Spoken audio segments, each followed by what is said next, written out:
Hi friends, അസ്സാം വലൈക്കും. അപ്പോൾ ഞാനിന്ന് വന്നിട്ടുള്ളത് ഒരു പുഡിങ്ങിൻ്റെ റെസിപ്പി ആയിട്ടാണ്. തേങ്ങാപ്പാൽ വെച്ചിട്ടാണ് നമ്മൾ ഈ ഒരു പുഡിങ് തയ്യാറാക്കിയെടുക്കുന്നത്. വളരെ ഈസി ആയിട്ട് ചെയ്യാൻ പറ്റിയിട്ടുള്ള ഒരു പുഡിങ്ങാണ്.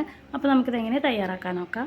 അപ്പോൾ ആദ്യം തന്നെ നമുക്ക് തേങ്ങാപ്പാൽ തയ്യാറാക്കിയെടുക്കാം. അപ്പോൾ അതിനായിട്ട് ഞാൻ തേങ്ങ ഇതേപോലെ ചെറിയ കഷ്ണങ്ങളാക്കി എടുത്തിട്ടുണ്ട്. അപ്പോൾ അതിൻ്റെ ആ ഒരു ബാക്കിലുള്ള ബ്രൗൺ കളറൊക്കെ ഒന്ന് മാറ്റിയെടുത്തിട്ടുണ്ട്. എന്നിട്ട് നമുക്കിനി തേങ്ങാപ്പാൽ തയ്യാറാക്കിയെടുക്കാം. അപ്പോൾ നമ്മൾ തേങ്ങാപ്പാലിൽ നിന്നും ഞാനിവിടെ ഒരു അര ഗ്ലാസ് തേങ്ങാപ്പാൽ എടുത്തിട്ടുണ്ട്. അതിലേക്ക് ഒരു ടേബിൾ സ്പൂൺ കോൺഫ്ലോർ ചേർത്ത് കൊടുക്കുന്നുണ്ട്. എന്നിട്ട് നമുക്കിതൊന്ന് കട്ടയില്ലാതെ ഒന്ന് കലക്കിയെടുക്കാം. ഇത് നമുക്കിനി മാറ്റി വെക്കാം. ഇനി ഇതാ ഞാനൊരു പാൻ എടുത്തിട്ടുണ്ട്. അതിലേക്ക് നമുക്ക് തയ്യാറാക്കി എടുത്തിട്ടുള്ള തേങ്ങാപ്പാൽ ഒഴിച്ചു കൊടുക്കാം. ഞാനിവിടെ ഒരു തേങ്ങൻ്റെ പാലാണ് എടുത്തിട്ടുള്ളത്. ഇനി നമുക്കിതിലേക്ക് ആവശ്യത്തിനുള്ള പഞ്ചസാര ചേർത്ത് കൊടുക്കാം. ഞാനിവിടെ ഒരു 1.5 ടേബിൾ സ്പൂൺ പഞ്ചസാരയാണ് ചേർത്ത് കൊടുക്കുന്നത്. കൂടുതൽ മധുരം വേണമെന്നുണ്ടെങ്കിൽ നിങ്ങൾക്ക് അതിനനുസരിച്ച് ചേർത്ത് കൊടുക്കാം. ഇനി നമുക്കിതൊന്ന് നന്നായിട്ടൊന്ന് മിക്സ് ചെയ്ത് കൊടുക്കാം.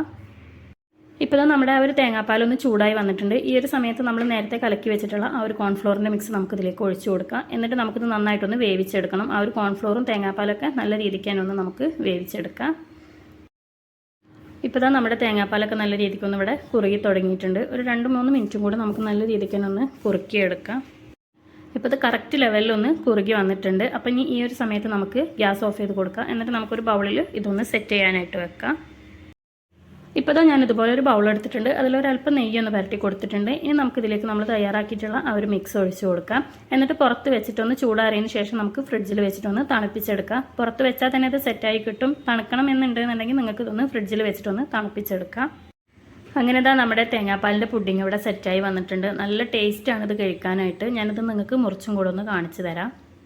നല്ല ടേസ്റ്റി ആയിട്ടുള്ളൊരു പുഡിങ്ങാണ്. വായിലിട്ടാൽ തന്നെ അലിഞ്ഞു പോകുന്ന ആ ഒരു ടൈപ്പിലുള്ള പുഡിങ്ങാണ്. അപ്പോൾ തീർച്ചയായിട്ടും എല്ലാവരും ഒന്ന് ട്രൈ ചെയ്ത് നോക്കുക.